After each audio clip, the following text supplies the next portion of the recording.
Start investing in gold and silver at sdbullion.com today and join over 35,000 precious metals investors who have made the switch to the lowest gold and silver prices in the industry.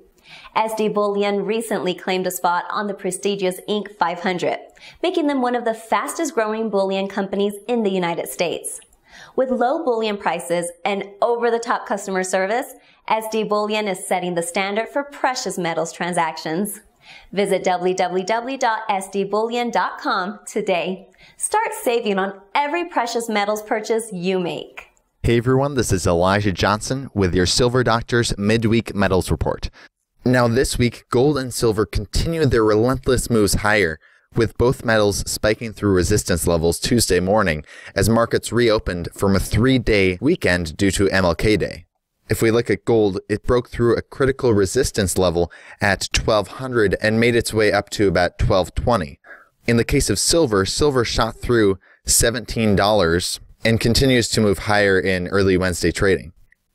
The moves in gold and silver came as the dollar plunged after the Wall Street Journal released an interview with Trump over the weekend.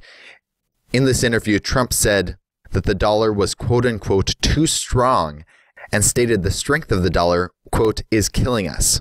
The dollar reacted by plunging against virtually all currencies.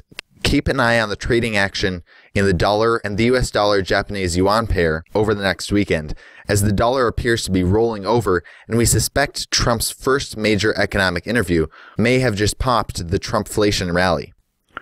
Now coming back to precious metals here, Stuart Thompson says the price action we've been seeing is indicative of a rally that may be in its early stages rather than nearing its end.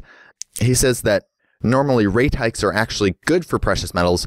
The gold sells off a little bit first, but then rallies stronger later. Since the last Fed rate hike, gold is up about $90.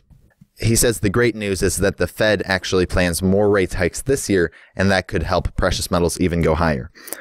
Now, Trump is inaugurated in just 2 days, and Trump's inauguration is really historic because Trump will be the only person ever to become president of the United States with no prior government or military experience.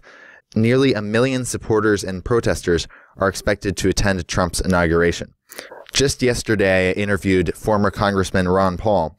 Make sure to check out this interview. In this interview, he warns about the attacks on free speech that we've been seeing, with websites such as his and also Silver Doctors being labeled as quote-unquote Russian propaganda outlets. Also, Dr. Paul addresses the Audit the Fed bill that his son, Congressman Rand Paul, is trying to get passed. Make sure to check back in Thursday and Friday of this week. On Thursday, I'll be posting an interview with Rob Kirby. I'll be discussing with Rob Kirby Trump's inauguration, and also I'll be discussing with Rob Kirby his thoughts on the Audit the Fed bill. And also on Friday, make sure to check out SD Metals and Markets. This has been your Midweek Metals Report. I'm Elijah Johnson, signing off.